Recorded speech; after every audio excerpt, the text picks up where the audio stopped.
आज बात करेंगे ऑपरेशन बदला की, यानी भारत का पाकिस्तान से बदला लेने की घड़ी आ गई है। इधर आतंक का आका हाफिज सईद खौफ में है। पाकिस्तान ने आतंकी हाफिज सईद की सुरक्षा बढ़ा दी है।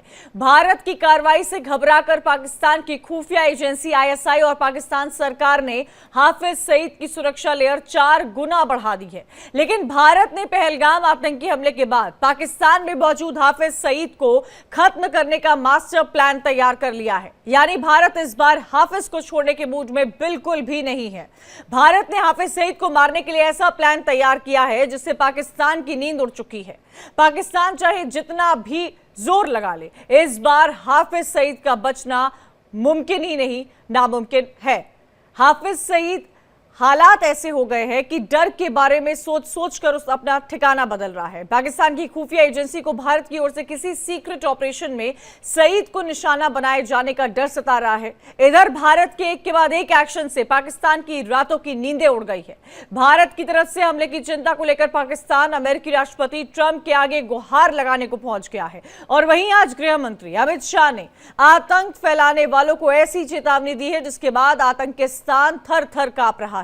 आइए सबसे पहले आपको सुनाते हैं अमित शाह ने क्या कुछ कहा है। नरेंद्र मोदी जी के नेतृत्व में चाहे उत्तर पूर्व हो, चाहे वामपंथी उग्रवाद का क्षेत्र हो, चाहे कश्मीर पर पड़ी आतंकवाद की छाया हो, हर चीज का मजबूती के साथ हमने जवाब दिया है। और अगर कोई एक कायराना हमला कर कर ये समझता है कि हमारी बड़ी जीत है, तो एक बात मन से समझ लीजिए, ये नरेंद्र मोदी सरकार है, किसी को बख्शा नहीं जाएगा, किसी को बख्शा नहीं जाएगा। इस देश की इंच इंच भूमि पर से आतंकवाद को मूल समेत उखाड़ने का हमारा संकल्प है और वो सिद्ध होकर रहेगा। और इस लड़ाई में न केवल 140 करोड़ भारतीय, पूरी दुनिया भारत के साथ खड़ी है। लामबंद होकर सभी दुनिया के देश एक मुश्त होकर आतंकवाद के खिलाफ ये लड़ाई में भारत की जनता के साथ खड़े हैं। और मैं फिर से संकल्प दोहराना चाहता हूं, जब तक आतंकवाद समाप्त नहीं होगा हमारी लड़ाई चालू रहेगी।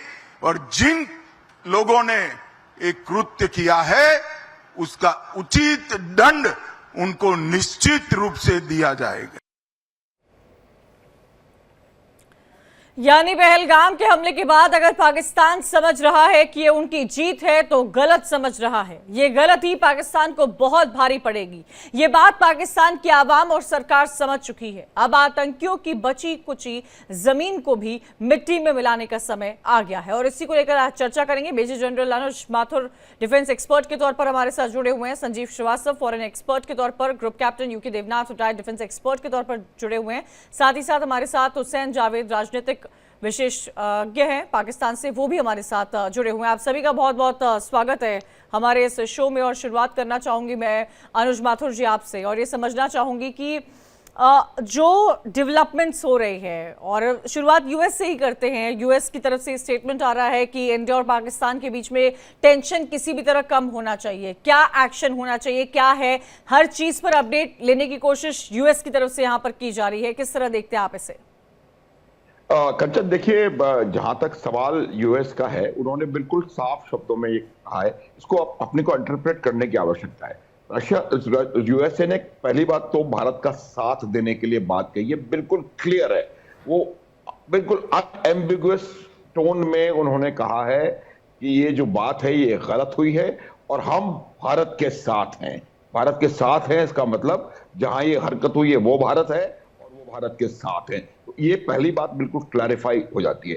दूसरी बात, जहां तक सवाल उनका है, उनका ये मानना है कि लड़ाई अगर ना हो तो बेहतर हो। लेकिन मैं इतना आपको बता देता हूं कंचन, कि अगर हम ये सोच रहे हैं कि आप कुछ भी करेंगे और निकल जाएंगे और इसका कोई रिएक्शन नहीं होगा, तो मुझे लगता है ये कहीं ना कहीं गलत बात है।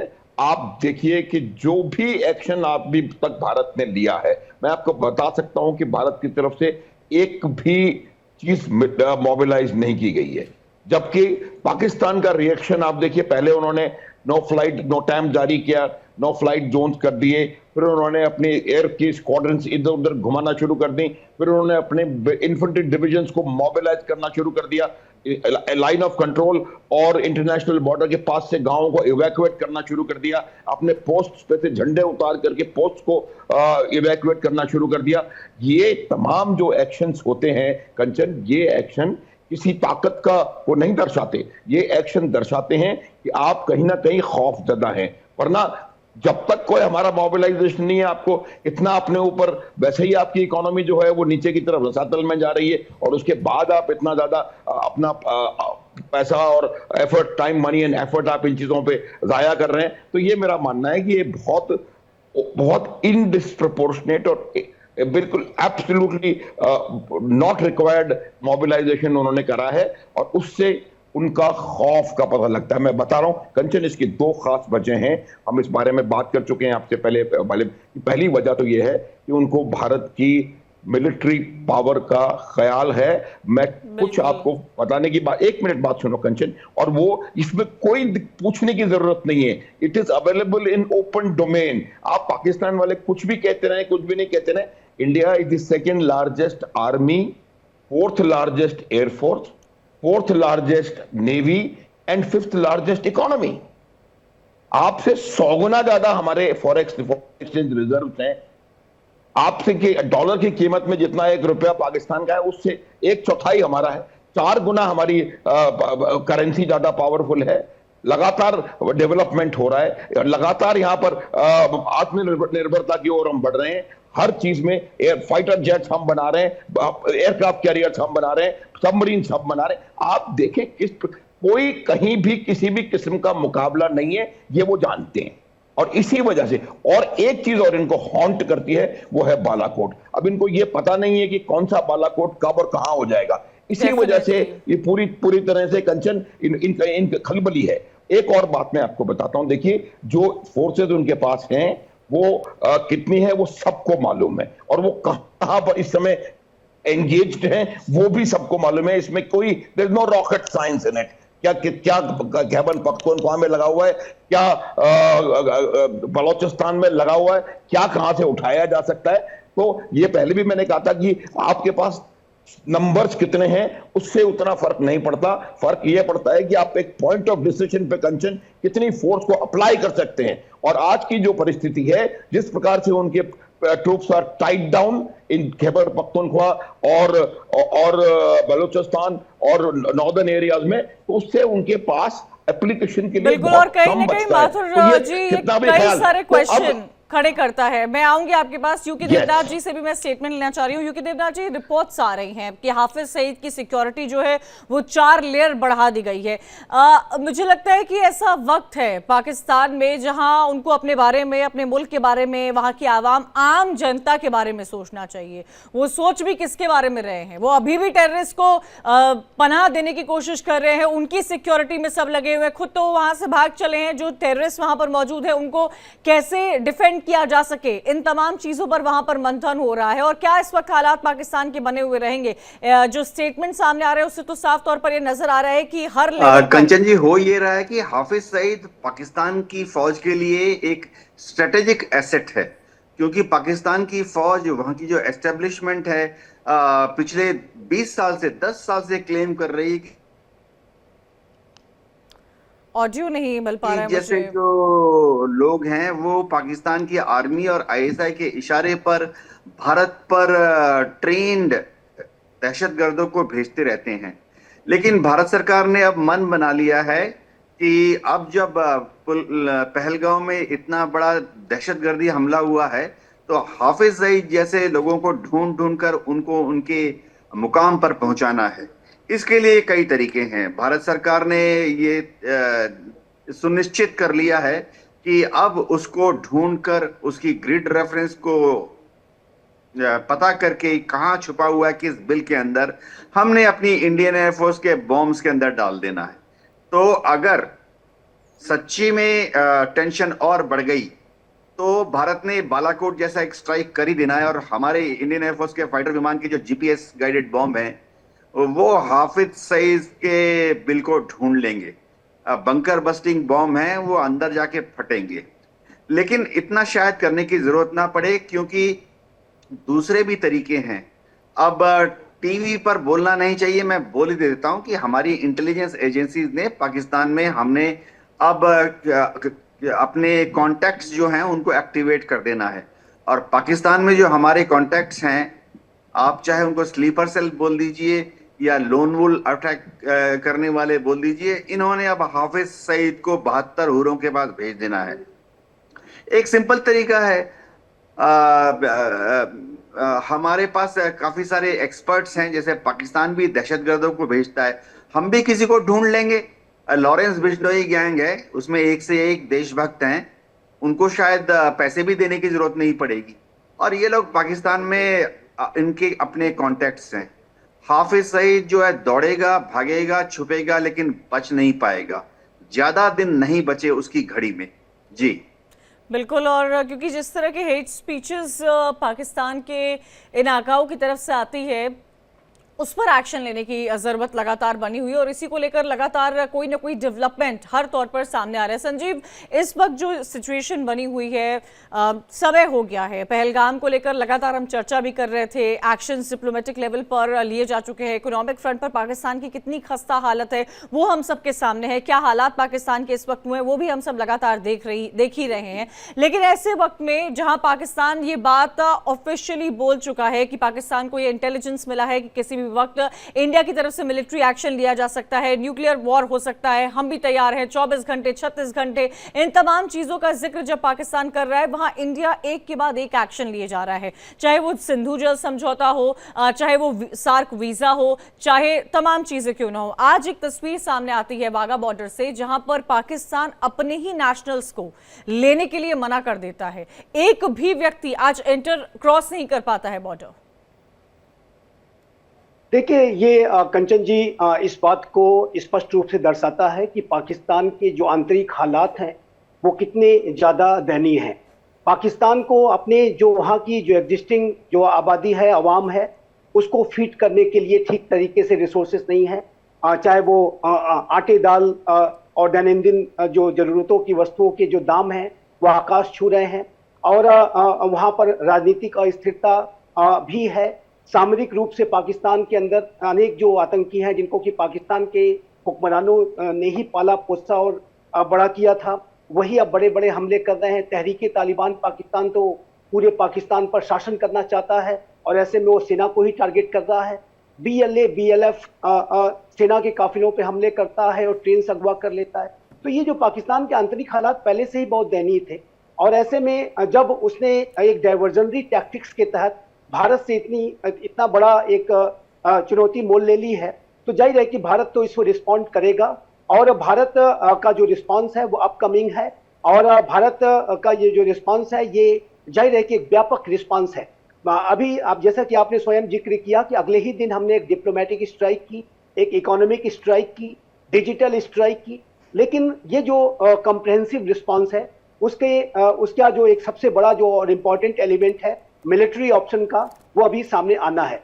वो एलिमेंट ऑफ सरप्राइज को मेंटेन करते हुए और एक रोबस्ट रणनीति के साथ, एक सीक्रेट रणनीति के साथ उसे हमारी सेनाएं अंजाम देंगी, और उसके लिए आप जानते हैं कि हमारे प्रधानमंत्री और राजनीतिक नेतृत्व ने हमारी सेनाओं को पूरी छूट दे रखी है, और ये ऑपरेशन भी निसंदेह किए जाएंगे। पाकिस्तान ने ये जो पहलगाम में कायराना हरकत की है, भारत के निर्दोष संजीव, अपने व्यूअर्स को मैं ये भी बता दूं, ये आप अटारी वाघा बॉर्डर की तस्वीर देख रहे हैं, जहां से ये जो पाकिस्तान के नेशनल से अपनी आईडी लेकर वहां की फोर्सेस से बात करने की कोशिश करते हैं, लेकिन उनको बॉर्डर ही क्रॉस नहीं करने दिया जाता है। एक भी पाकिस्तान का व्यक्ति आज भारत का बॉर्डर नहीं क्रॉस कर पाया है, वो पाकिस्तान में एंटर नहीं कर पाया एक भी। ये कहीं ना कहीं बहुत बड़ा क्वेश्चन हुसैन जावेद खड़े कर रही है आपकी सरकार पर। आप अपने ही लोगों को अपने मुल्क में वापस नहीं बुला रहे हुसैन जावेद, ऐसा क्यों? जी मेरी आवाज आ रही है? हाँ जी। अच्छा जी। मैंने तमाम जितने भी आप पैनलिस्ट सबको मैंने सुना है, तो मैं समझता हूँ, देखिए यहाँ पे हमेशा पाकिस्तान की आर्थिक सर आपका नेटवर्क मेरे ख्याल से क्लियर नहीं है, मुझे आपका ऑडियो है। सही से नहीं आ रहा है, मैं आपकी बात नहीं सुन पा रही हूँ। मैं आपसे रिक्वेस्ट करूंगी अगर आप थोड़े नेटवर्क जोन में चले जाएं, ताकि हमें कई ऐसे सवाल है जो आपसे पूछने हैं, जो तस्वीरें सामने आ रही है उनके जवाब आप हमें दे सके। अभी मेरी आवाज आपको मिल रही है हुसैन जी? जी आपको अब आ रही? आ रही है, लेकिन आपकी आवाज मुझे क्लियर नहीं है। आप प्लीज एक बार और किसी दूसरी लोकेशन से ट्राई कीजिएगा मेरे से कनेक्ट करने के लिए। कई ऐसे सवाल है जो हम लेकर बैठे हुए हैं। तब तक मैं अनुज माथुर जी का रुख करना चाहूंगी। अच्छा अनुज माथुर जी, एक और बात यहाँ पर समझाइएगा, ऐसा क्यों कि हाफिज सईद की सिक्योरिटी को बढ़ाया जा रहा है? ये मतलब क्या दर्शा रहा है कि what is Pakistan thinking right now? क्या पाकिस्तान अपनी मानसिक संतुलन को पूरी तरह से खो चुका है? क्या पाकिस्तान में कोई लीडर बचा भी है या नहीं बचा है? क्या इस वक्त, क्योंकि मुझे तो कोई नजर नहीं आ रहा है, पहले एक आध हुआ करते होंगे जिन्होंने बहुत कोशिश की होगी हाथ बढ़ाने की, चीजें सुलझाने की, लेकिन इस वक्त तो पाकिस्तान में कोई भी लीडर नहीं नजर आ रहा है। वहां की हुक्मरान पूरी तरह से डिसबैलेंस हो चुकी है, अलग अलग मुल्कों से टच में है और बात करने की कोशिश करिए कि कैसे भी करके उनको किसी का सपोर्ट मिल सके। लेकिन एक टेररिस्ट की सिक्योरिटी बढ़ाना, अनुज माथुर, क्या दर्शा रहा है एक मुल्क के तौर पर? कंचन देखिए, मैं आपको एक बात बताऊं, ये आपने बिल्कुल सही बात बोली है कि वहां पर बहुत जबरदस्त लीडरशिप डेफिसिट है। आपको अगर लग रहा है कि कोई बिलावल भुट्टो जी के साथ या उस प्रकार के कोई लीडर कोई वर्ल्ड लीडरशिप में कहीं है, मुझे नहीं लगता ये बात सही है। लेकिन और उसकी वजह है, देखिए वहां की जो आर्मी है, ये कई बार हम बता चुके हैं, वहां की जो आर्मी है वो वहां की लीडरशिप को पनपने नहीं देती है। और वो इसलिए नहीं पनपने देती है कि वो चाहते हैं कि जो वहां की पॉलिटिकल लीडरशिप है वो उनकी पपेट बनी रहे, और उसी लिए वो उसको इस प्रकार से दबा करके रखते हैं, पहली बात। दूसरी बात मैं आपको बताता हूं, देखिए यहां पर इसी चैनल पे वहां के लोग आकर के ये बोलते हैं कि हाफिज सईद साहब हैं और एक बहुत खुदा के बंदे हैं, फरिश्ते हैं, और वो ऐसे लोग पूरे विश्व में होने चाहिए। तो उनका ये मानना है कहीं ना कहीं वहां की जो रूलिंग पार्टी है उसको पाकिस्तान आर्मी का दबाव है कि वो हाफिज सईद साहब को पूरी तरह से उसको साहब बोलते रहे, और उसको वहीं उन्हीं के देश ने उसको 78 साल की सजा दे रखी है, लेकिन वो पूरी तरह से खुले घूम रहे हैं। तो वो भी एक सोच है, और वो सोच पाकिस्तान की आर्मी की तरफ से आती है। देखिए हाफिज सईद जो है वो पाकिस्तान के जो टेरर आउटफिट्स हैं उसमें एक बहुत बड़े हिस्से को वो कंट्रोल करते हैं, और पाकिस्तान की आर्मी चाहती है कि क्योंकि वो किसी तरह से भी किसी भी सूरत में भारत से कन्वेंशनल वॉरफेयर में कहीं भी नहीं टिकते हैं, और वे इस बात को अच्छी तरह जानते हैं। तो उनको लग रहा है कि अगर हाफिज सईद के साथ कुछ हो गया तो उनका जो टेरर नेटवर्क है, जो कि वेस्टर्न पार्ट ऑफ पाकिस्तान में भी काम करता है और ईस्टर्न पार्ट ऑफ पाकिस्तान यानी कि भारत के खिलाफ भी काम करता है, वो उसमें कहीं कोई गड़बड़ ना हो, और कहीं ऐसा ना हो जाए कि वो वहीं उन्हीं के देश में कोई अराजकता फैल जाए। तो इस वजह से उनके लिए, पाकिस्तान की सेना के लिए हाफिज सईद की जो जीवन है वो बहुत ज्यादा जरूरी है। दूसरा ये है कि हम हमेशा हाफिज सईद को कहते हैं कि वो एक सबसे बड़ा आतंकी आका है, और अगर उस सबसे बड़े आतंकी आका को, जिसको कि पाकिस्तान डिनाई करता चला आ रहा है आज तक, कंचन, अगर उसको किसी प्रकार से कोई नुकसान हो गया तो ये एक बहुत बड़ी, मतलब आप ये समझ लीजिए कि इस शब्द का मैं प्रयोग नहीं करना चाहता हूं, लेकिन उनके मुंह पे तमाचा होगा ये, सरकार के भी और पाकिस्तान की आर्मी के भी। तो इस वजह से उनको ऐसी जगह रखा जा रहा है कि वो आसानी से कहीं वो उनके ऊपर हमला ना हो सके। उनको मिलिट्री एरिया से उठा करके और सिविल एरिया में रख दिया गया है, क्योंकि ऐसे स्थानों पर रखने में क्या होता है कि आप अपने जिन हम मिलिशियंस की और जिन टारगेट्स की हम बात कर रहे थे, बॉम्ब्स की, वो उनको वहां पर उससे कोलेटरल डैमेज हो सकता है, और वहां पर उसका प्रयोग करना उतना मुश्किल हो सकता है। तो इसलिए ये समझा जा रहा है पाकिस्तान की आर्मी के द्वारा कि अगर हाफिज सईद को ऐसे इलाके में रखेंगे तो वो शायद ज्यादा महफूज रह सकें। लेकिन मैं आपको बता सकता हूं कंचन, पाकिस्तान के हाफिज सईद को खत्म करने के लिए हमें किसी इंडियन की जरूरत नहीं पड़ेगी। वो दिन दूर नहीं है जब पाकिस्तान का ही कोई व्यक्ति उस आदमी को बिल्कुल सही बोल रहे हैं आप अनुज माथुर जी। बहुत बहुत इंपॉर्टेंट बात है जो आपने कही है, क्योंकि जिस तरह का व्यक्तित्व हाफिज सईद का है उसे पाकिस्तान का ही कोई मारेगा, और यही उसका मुझे लगता है फ्यूचर है, जो कहीं ना कहीं वो खुद भी प्रिडिक्ट कर चुका है, इसीलिए वहां की सेना उसको संरक्षण दे रही है। यूके देवनाथ जी, मैं आपसे इस वक्त ये समझना चाहूंगी, 9 दिन हैं और 9 बड़े एक्शन यहां पर भारत सरकार की तरफ से लिए जा चुके हैं, लेकिन इंतजार इस बात का हो रहा है कि आने वाले वक्त में मिलिट्री एक्शन कब होगा। हालांकि अलग अलग मुल्कों की अलग अलग राय है। यूएस में डोनाल्ड ट्रंप का स्टेटमेंट आपने देखा था, सुना था, उस पर भी कल हमने चर्चा की थी कि किस तरह वो बोल रहे हैं। कहा यह जा रहा है कि अमेरिका पूरी तरह से भारत के साथ है, लेकिन अमेरिका की तरफ से भी अपने अपने ड्यूअल ओपिनियन सामने आ रहे हैं, चाहे वो ट्रंप का ही बयान क्यों ना हो। डी एस्केलेट करने की बात हर तरफ कही जा रही है, लेकिन इन सब के बीच में गृह मंत्री अमित शाह का भी बयान सामने आ रहा है। और एक बार नहीं, जब से पहलगाम हमला हुआ है तब से बार बार भारत सरकार के शीर्ष नेतृत्व ने एक ही बयान दिया है कि टेररिज्म के खिलाफ हमारी जीरो टॉलरेंस की नीति है। लेकिन इन सब के बीच में यह समझना चाहूंगी मैं, जितनी सशक्त भारत की आर्मी है, एयरफोर्स है, नेवी है, पाकिस्तान से जिसका कोई भी कंपैरिजन नहीं किया जा सकता है, क्या पाकिस्तान को इस बात की जानकारी नहीं है कि वो कहां स्टैंड करता है वर्ल्ड मैप में?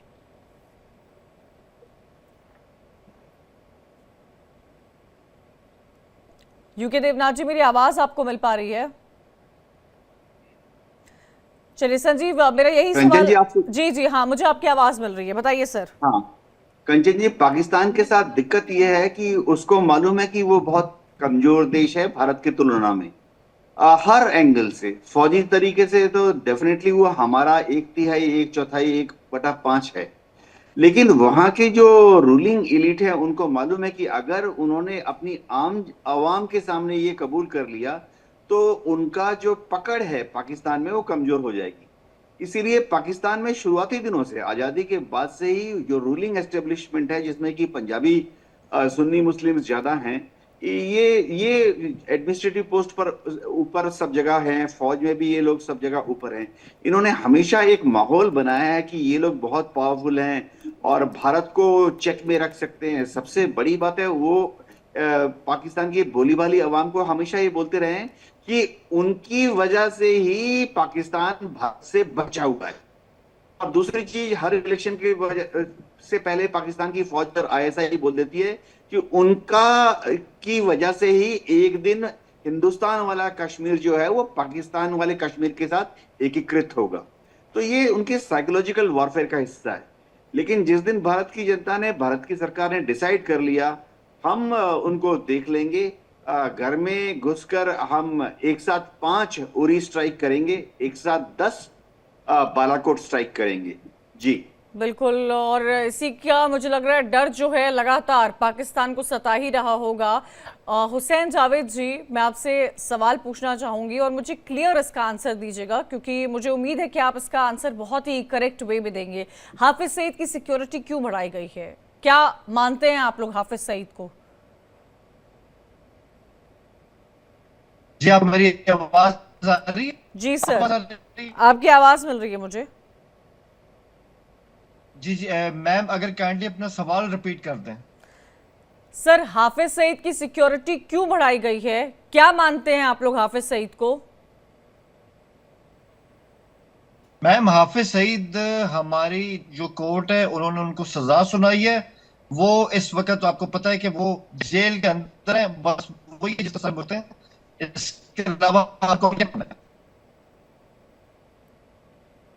मेरे को आवाज नहीं मिल पा रही है हुसैन आपकी। सिक्योरिटी क्यों बढ़ाई गई है हुसैन? हाफिज सईद की सिक्योरिटी क्यों बढ़ाई गई है? आपको आ रही है? आ रही है, क्या लेकिन सर मुझे लग रहा है पाकिस्तान में बहुत ज़्यादा नेटवर्क इशू है। आप से जुड़ने की दोबारा मैं कोशिश करूंगी।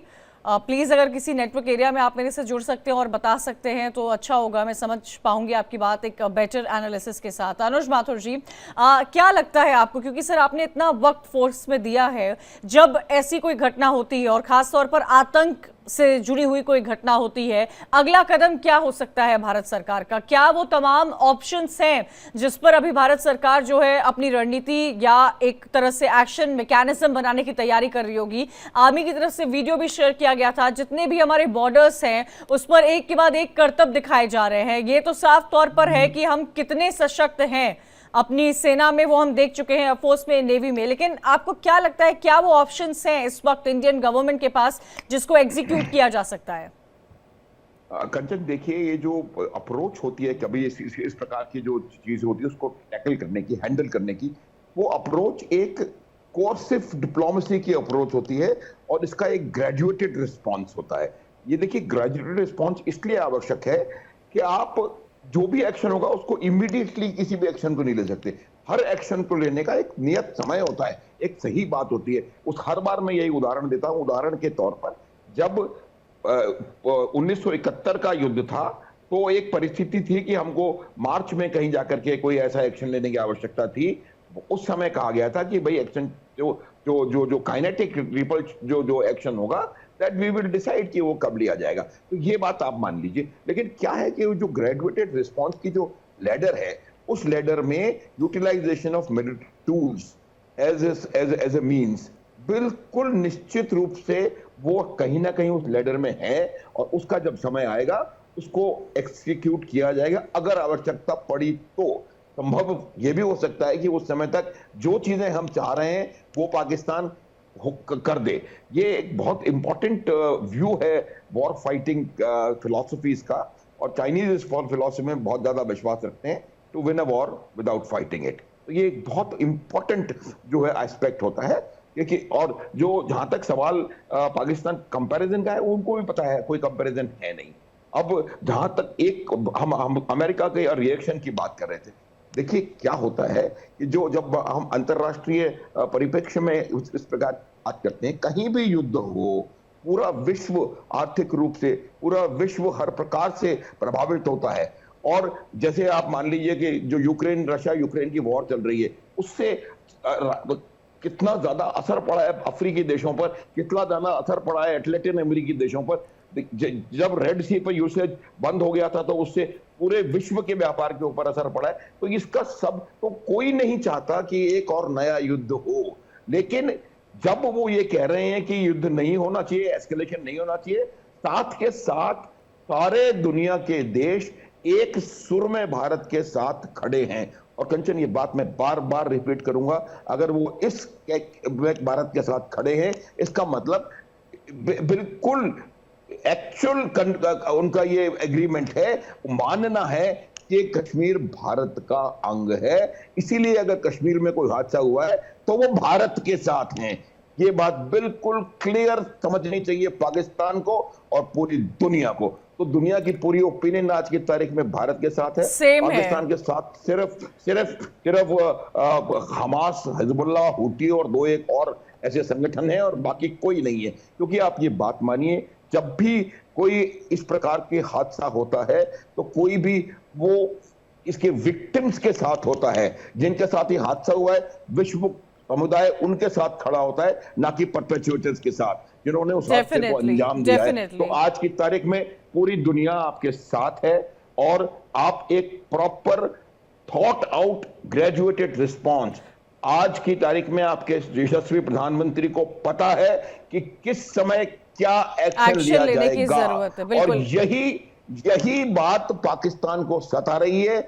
और इसीलिए पाकिस्तान, जो कि उसके फॉरेक्स रिजर्व बिल्कुल रसातल में है, बावजूद उसके वो अरबों रुपए रोज कॉम्बैट एयर पेट्रोल में, किस प्रकार के मोबिलाइजेशन में, हर तरह की हरकतों में खत्म होता नजर आ रहा है। अच्छा यूके देवनाथ जी, एक बात यहाँ पर ये समझाइएगा, क्योंकि कई समय से इस बारे में चर्चा होती थी कि पाकिस्तान जैसे मुल्क को आइसोलेट कर देना चाहिए। हालांकि अभी भी माथुर साहब ये कहते हुए नजर आ रहे हैं कि हर मुल्क इस वक्त भारत के साथ है। जब यूक्रेन और रशिया की वॉर स्टार्ट हुई थी तो कोई सोच नहीं पाया था कि यूक्रेन इस समय तक वहां पर टिकेगा, क्योंकि अमेरिका की बैकिंग लगातार यूक्रेन को हो रही थी, अब तक हो रही है। हालांकि ट्रंप की तरफ से कोशिश की गई है कि इस पर फुल स्टॉप किया जाए, वहां पर सीज फायर का जिक्र किया गया है, मई 8 तक है, विक्ट्री डे की सेलिब्रेशन होगी रशिया में, लेकिन इन सब के बीच में यूक्रेन टिका रहा। मैं आपसे ये समझना चाहती हूं कि पाकिस्तान, जिसके हालात इतने खस्ता है, जहां पर इकोनॉमी पूरी तरह से खत्म हो चुकी है, लीडरशिप की कोई भी दूर दूर तक कोई ऐसा लीडर ही नहीं है जो इस वक्त नजर आ रहा है, वो किसके दम पर आज खड़ा है? क्या सिर्फ और सिर्फ वहां के टेररिस्ट कैंप्स हैं जो पाकिस्तान को चला रहे हैं? देखिए कंचन जी, पाकिस्तान जो है बड़ा ही कॉम्प्लेक्स देश है। क्लेम करता है कि डेमोक्रेसी है। अगर डेमोक्रेसी है तो वहां की पार्लियामेंट यानी चुनी हुई सरकार उनको चलानी चाहिए। लेकिन पाकिस्तान में तीन ऐसे खिलाड़ी हैं जो कि डेमोक्रेसी की हदों को लांघते हुए पाकिस्तान को चलाते हैं। एक तो है उनकी आर्मी और आईएसआई। दूसरी है वहां पे जो रिलीजियस तबका है उनका बहुत ज्यादा कंट्रोल है। चाहे वो पीएमएलएन हो, चाहे पीटीआई हो या पीपीपी हो, सभी जगह पर चलो धर्म का नाम लेना नहीं चाहिए, लेकिन जो धार्मिक विचारों वाले रूढ़िवादी कट्टरपंथी लोग हैं उनका बहुत ज्यादा पकड़ है। और चौथी है पाकिस्तान में जो क्रिमिनल गैंग्स हैं। पाकिस्तान में चाहे वो क्रिमिनल गैंग से ड्रग्स से डील कर रहे हो, हथियारों की स्मगलिंग कर रहे हो, ह्यूमन स्मगलर हो, ये सब पॉलिटिकली जुड़े हुए हैं। तो पाकिस्तान की डेमोक्रेसी जो है इन तीन चार अलग अलग एंगल में खिंचती है।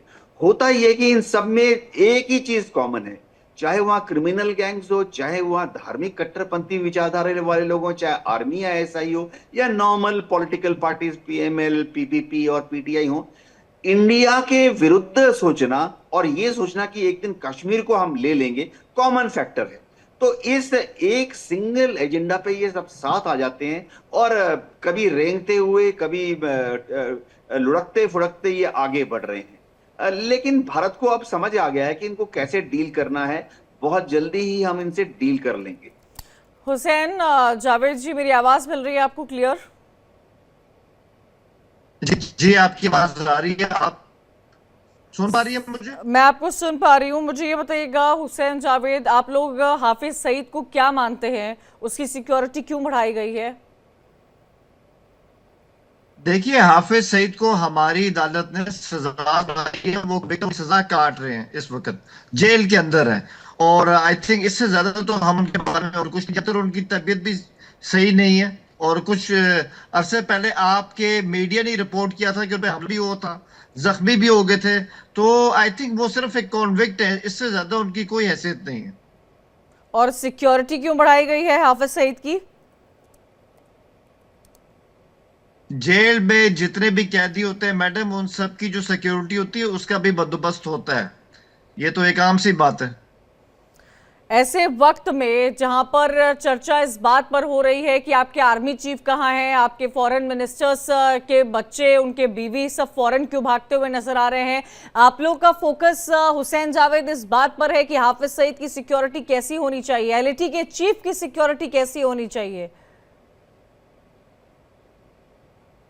कंचन जी, ऐसा नहीं है। आपने कहा कि हमारे आर्मी चीफ कहां पर हैं, तो मैं बता दूं शायद उनके वेयर अबाउट्स के बारे में कि आज हमारा इलाका है जेलम का, वहां पर हमारी वॉर गेम्स हो रही थी। आर्मी चीफ सारा और ये जगह कश्मीर के साथ ही है, तो वो तो अपनी जो है, जो उनका काम है, जो उनके जिम्मे काम है, मुल्क की सिक्योरिटी की हिफाजत करना, वो कर रहे हैं। आर्मी चीफ के बारे में तो खाम खा हवा बना हुआ है, तो वो बिल्कुल यहाँ पर है और उनके होते में किसी किस्म की फिक्र की जरूरत नहीं है। और रही बात एलटी की, तो एलटी को ये तमाम बैंड आउटफिट्स हैं पाकिस्तान के, तो इसमें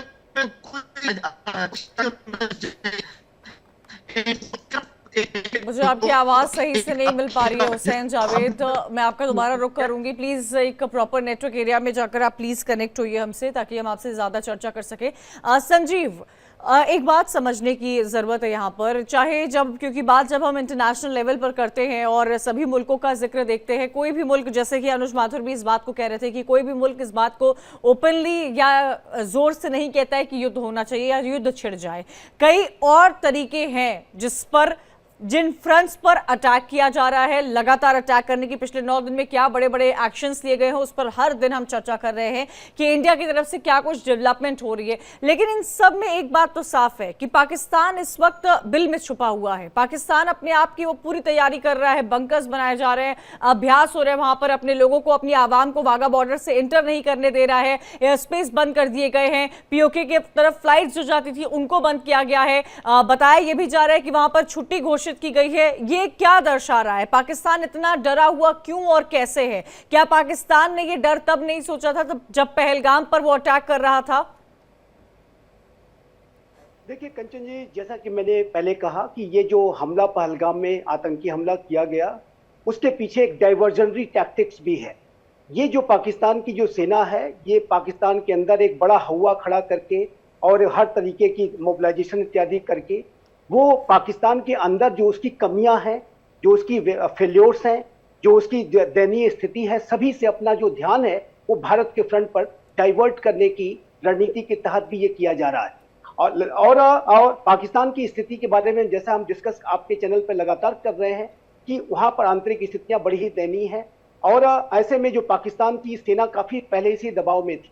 और पाकिस्तान के बारे में बहुत स्पष्ट रूप से हमें समझने की आवश्यकता है कि पाकिस्तान में अगर कोई रूलर है तो वह है पाकिस्तान की सेना और वहां की खुफिया एजेंसी ISI। सारा कुछ वहां पाकिस्तान में जो भी होता है वो उन्हीं के इशारों पर होता है, उन्हीं के द्वारा कंट्रोल किया जाता है। चाहे वो मिलिट्री का तो उनका डोमेन है ही, साथ ही साथ राजनीतिक सिस्टम पर भी उनका कंट्रोल है।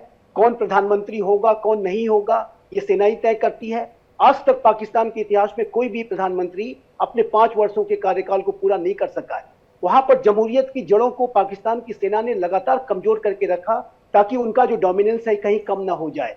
पाकिस्तान के आर्थिक तंत्र पर भी, जो इकोनॉमिक सिस्टम है पाकिस्तान का, उस पर भी पाकिस्तान की सेना का पूरा कंट्रोल रहता है। आर्मी वेलफेयर ट्रस्ट, बहरिया फाउंडेशन, फौजी फाउंडेशन इत्यादि इत्यादि के माध्यम से जो पाकिस्तान की सेना के जो रिटायर्ड जनरल्स हैं वो CEOs की तरह से व्यवहार करते हैं, और उसमें बहुत पैसा अनअकाउंटेड मनी होती है, और पाकिस्तान के इकोनॉमिक सिस्टम को भी वो कंट्रोल करते हैं।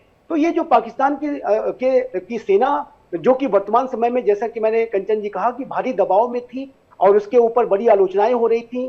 तहरीके तालिबान पाकिस्तान तो सीधा सीधा सेना पर ही हमले कर रहा था। बलूचिस्तान भी, BLA भी अब TTP की ही टैक्टिक्स को इस्तेमाल करते हुए उसने भी एक काफिले को उड़ाया था, एक ट्रेन को अगवा किया था, और उसमें भी कई पाकिस्तान के जो सैनिक और अधिकारी मारे गए थे।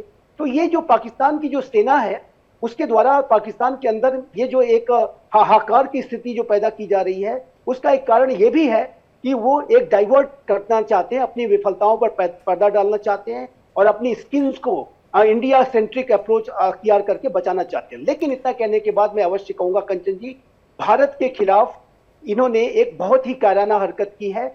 और प्राइम मिनिस्टर मोदी के नेतृत्व का ये जो नया भारत है और एक महाशक्ति का स्थान रखने वाला जो भारत है, इस आतंकवाद को रिस्पॉन्ड करेगा और आतंकवाद विरोधी कार्रवाई करके रहेगा।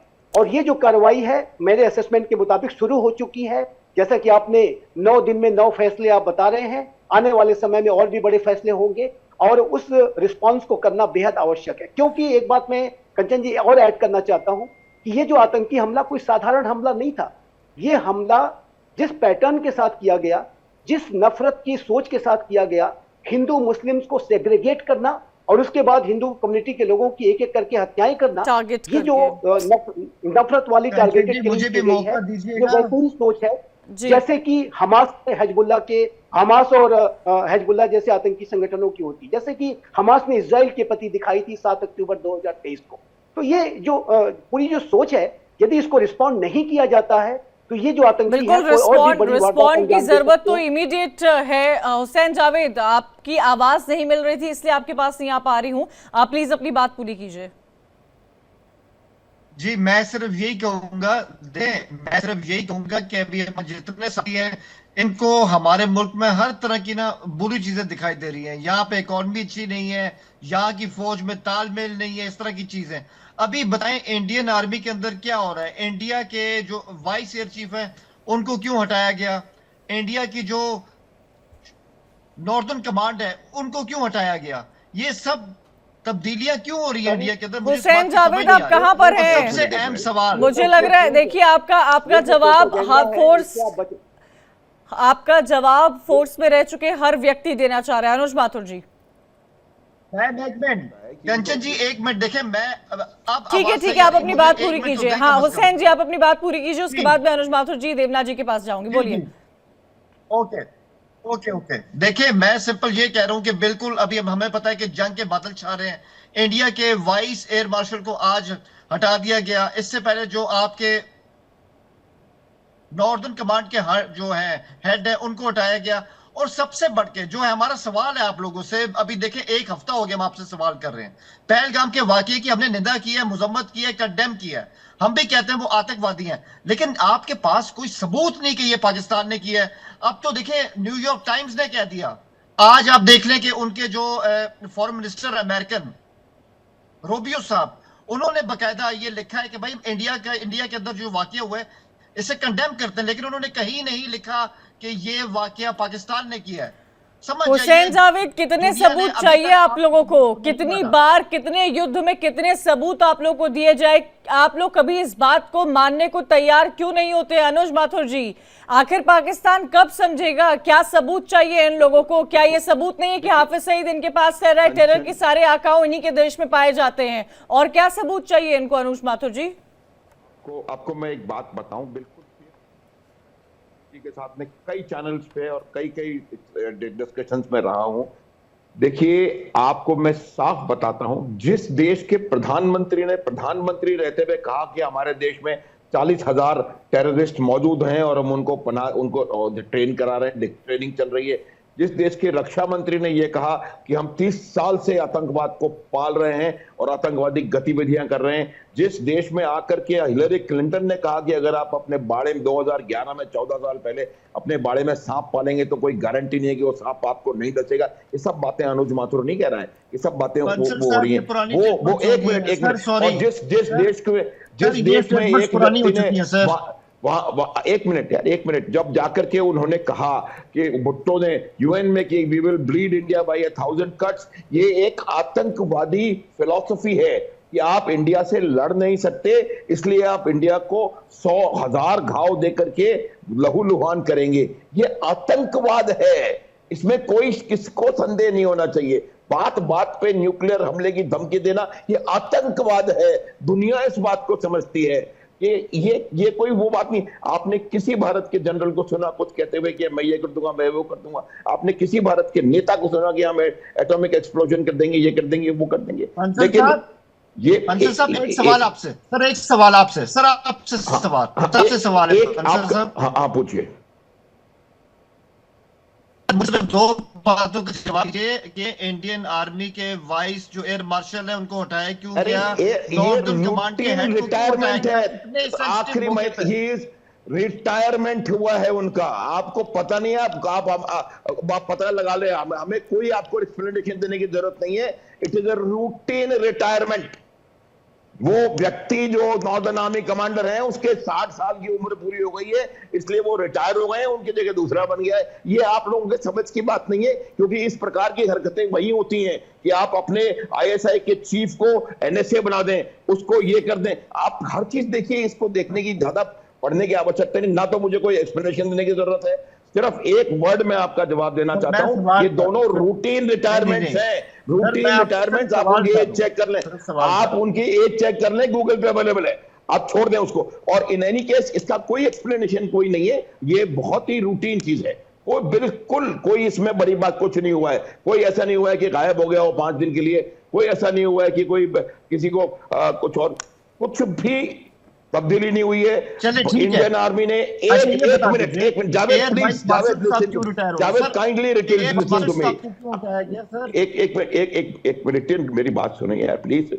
Vice chief of the air staff अपना उनका हर एक काम बिल्कुल रूटीन में हो रहा है, कोई भी इस वजह से तब्दीली नहीं हुई है। आप चेक कर सकते हैं कि इनकी रिटायरमेंट कब से, 6 महीने पहले पता पड़ जाता है कौन कब रिटायर हो रहा है। उसको आप छोड़ दें, इसको कोई इसमें कोई बात ही नहीं है। इसका आप पतंगड़ बनाना चाहते हैं, वो आपकी विषय। एक मिनट और दूसरी जो जहां तक सवाल इस बात का है, देखिए कि क्या होता है, कौन क्या हो रहा है। आज भारत की फोर्स का एक भी गाड़ी मोबिलाइज नहीं हुई है अभी तक। आपके डिविजन्स पर डिविजन्स मोबिलाइज होते चले जा रहे हैं। पूरी एयरफोर्स कॉम्बैट एयर पेट्रोल कर रही है। आपको पता होना चाहिए आपका पैसा खर्च हो रहा है, जाया हो रहा है। एक कॉम्बैट एयर पेट्रोल में कितना पैसा खर्च होता है, एयरफोर्स के बैठे हैं यहाँ पर ऑफिसर, वो बताएंगे। तो ये तमाम चीजें आप देख रहे हैं, ये आपको ये बात समझनी पड़ेगी। आज नहीं तो कल, नहीं तो आने वाला समय आपको समझाएगा कि आपको किस प्रकार से एक्सप्लॉइट हो रहा है वहां पर, एक्सप्लॉइटेशन, और कौन कर रहा है ये अब किसी को ज्यादा बताने की आवश्यकता नहीं है। हुसैन जावेद, आप इतने खुद आप इतना अच्छा एनालिसिस करते हैं, आप पैनल पर इतने बड़े बड़े लोगों को सुनते हैं, तो आपको क्या ये मुझे लगता है आपको भी समझ में तो आता ही होगा कि आपका मुल्क क्या परोस रहा है हुसैन जावेद साहब। अब उनको आपको तो ये आंसर मिल ही चुका है कि रूटीन रिटायरमेंट के तौर पर वो रूटीन था। क्या हुसैन जावेद आप लोगों को खबरें भी नहीं मिल रही हैं क्या भारत के खिलाफ कोई अहम या इंपॉर्टेंट क्वेश्चन पूछ पाए? कोई आपके पास ऐसा कुछ क्वेश्चन भी नहीं रह रहा है? जो चीज रूटीन में होती है उस रूटीन के तहत वहां पर हुआ। खैर कोई इसका कोई एक्सप्लेनेशन देने की जरूरत नहीं है कंचन, इसमें there is nothing in it.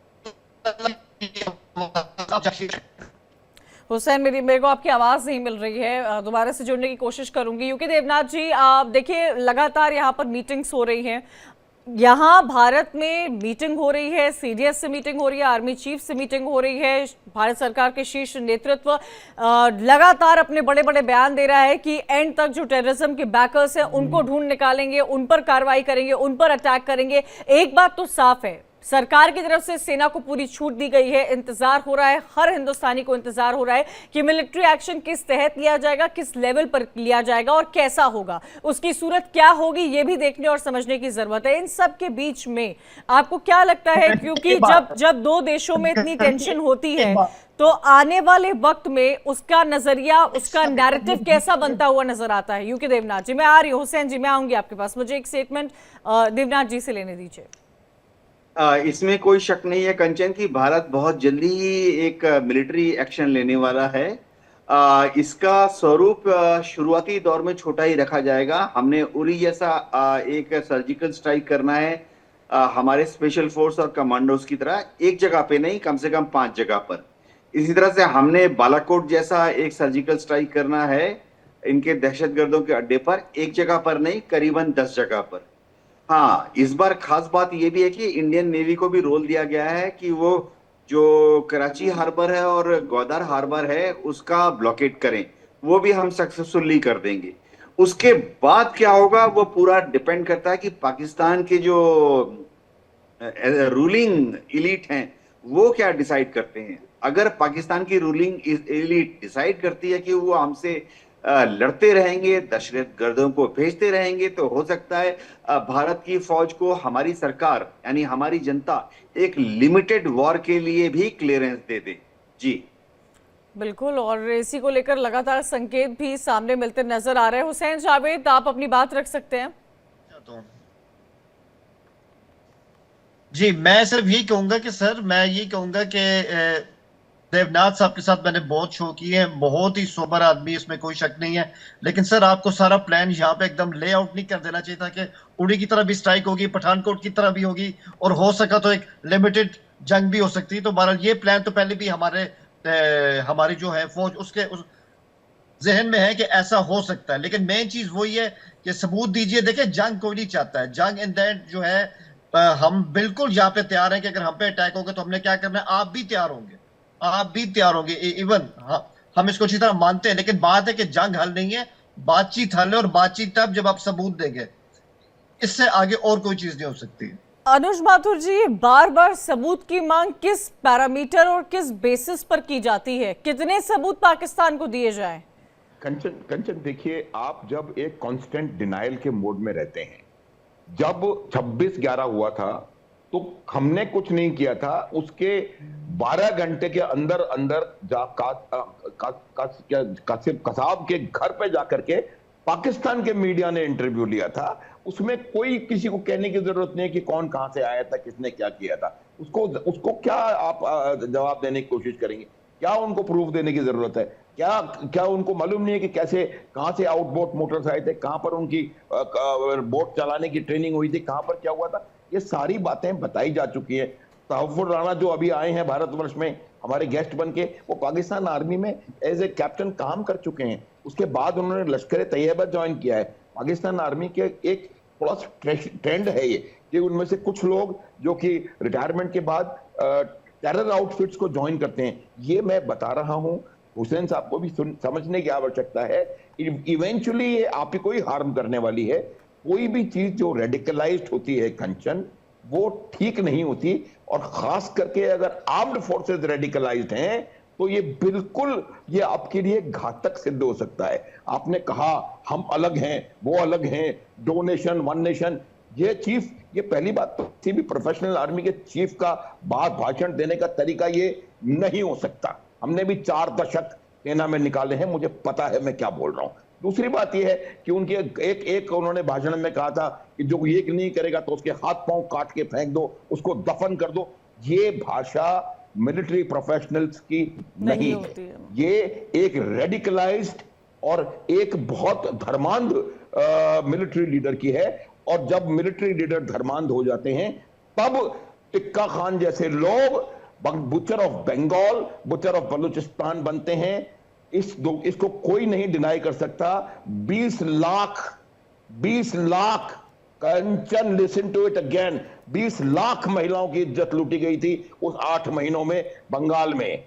तो ये इस बात का नतीजा होता है कि जब आपकी आर्मी रेडिकलाइज हो जाती है, और ये रेडिकलाइजेशन ऑफ आर्मी उस समय जो आज का बांग्लादेश है वो पाकिस्तान का हिस्सा था। अर्थात ये जो जिस प्रकार का जेनोसाइड किया गया था वो अपने देश में किया गया था, अपने देश में। हुसैन साहब इस बात को कृपया मत भूलें, ये हमारी आंखों देखा इतिहास है, मेरे को किसी से सुनने समझने की आवश्यकता नहीं है, और ये सब जानते हैं। आज जानने के बाद एक बार गूगल करके देख लीजिएगा, वो बुचर ऑफ बंगाल लिख करके और टिक्का खां का नाम आ जाएगा और पूरी कहानी आ जाएगी उसमें कि कितने लाख लोगों को मारा और कितने लाख औरतों के इज्जत के साथ खिलवाड़ किया। तो ये रेडिकलाइजेशन है, ये मेरा मानना है कि ये एक बहुत खतरनाक डायरेक्शन होता है, और कोई भी आर्म फोर्स रेडिकलाइज्ड नहीं होनी चाहिए, वो तभी प्रोफेशनली अपना काम कर पाएगी। कंचन हुसैन जावेद, आपके chief of defence staff, PM, कई सारे लोग जो है लगातार बैठक कर रहे हैं, नेवी स्टाफ बैठक कर रहा है कि क्या सिचुएशन बनी हुई है, युद्ध अभ्यास किया जा रहा है, पाकिस्तान के हालात कितने खस्ता हैं, उन सब के बीच में क्या स्ट्रैटेजी बना रहे हैं आप लोग, और क्यों इस बात को हर लेवल पर, जहां आपको इस बात के सबूत दिए गए हैं हुसैन जावेद, हर लेवल पर, हर बार, हर लड़ाई के वक्त, हर आतंकी हमले के बाद जहां ये जग जाहिर हुआ है कि इसमें पाकिस्तान का हाथ था, तो इस बार पहलगाम के हाथ को आप एक्सेप्ट क्यों नहीं करें? क्या आप लोग को यही लगता है कि यही तरीका है कि किसी भी युद्ध से वॉकआउट करने का, या किसी चीज को एक्सेप्ट नहीं करने का, डिफेंसिव मोड में रहने का, कि उस चीज का कोई हल ना निकाला जाए? आतंक को इस तरह जब आप लगातार परोसते रहते हैं हुसैन जावेद, तो उसका कहीं ना कहीं तो खात्मा होगा ही ना। कंचन जी, बिल्कुल आपने बहुत अच्छी बात की कि जो आतंकवाद होता है इसको बिल्कुल भी इसको पैट्रोनाइज नहीं करना चाहिए, यही आपने कहा। लेकिन बात यह कि यही फर्क है हमारी कौम का और इंडियंस का, कि जब आपका वाकया हुआ है कश्मीर के अंदर हमने उसको कंडेम किया, लेकिन जब हमारा वाकया हुआ था जाफर एक्सप्रेस का, पूरे इंडिया में से किसी ने कंडेम नहीं किया था, आज भी नहीं करेंगे। यही फर्क होता है, यही फर्क होता है इंसानियत का जो हमने दिखाई है अभी कि हम आपके साथ खड़े हैं। हुसैन जावेद, हम पाकिस्तान से इंसानियत सीखें, अब डर में ना आ जाएं भारत के लोग। आप कह रहे हैं हम पाकिस्तान से इंसानियत सीखेंगे, सर कैसी बातें कर रहे हैं आप? कंचन जी, आप मत सीखें, कोई किसी सीखने मजबूर नहीं, लेकिन इसी को माने हमें पसंद ना हो, आप आई कांट हियर मी, मुझे सुनाई नहीं दे रहा बिल्कुल। आप हुसैन जावेद, ऑडियो का थोड़ा प्रॉब्लम है, क्लोजिंग में लेना चाहूंगी, क्लोजिंग स्टेटमेंट। समय की कमी है, मैं एक एक करके क्लोजिंग स्टेटमेंट ले रही हूँ, वक्त बहुत कम है। देवनाथ जी, क्या लगता है आपको कब मिलिट्री एक्शन होना तय है? ये तो बात साफ है कि मिलिट्री एक्शन होकर ही रहेगा, इसमें कोई शक नहीं कि मिलिट्री एक्शन होगा, बहुत जल्दी होगा। हमने अपने तीर पर अपनी कमान चढ़ा ली है, बस इशारा मिलते ही तीर छोड़ देना है।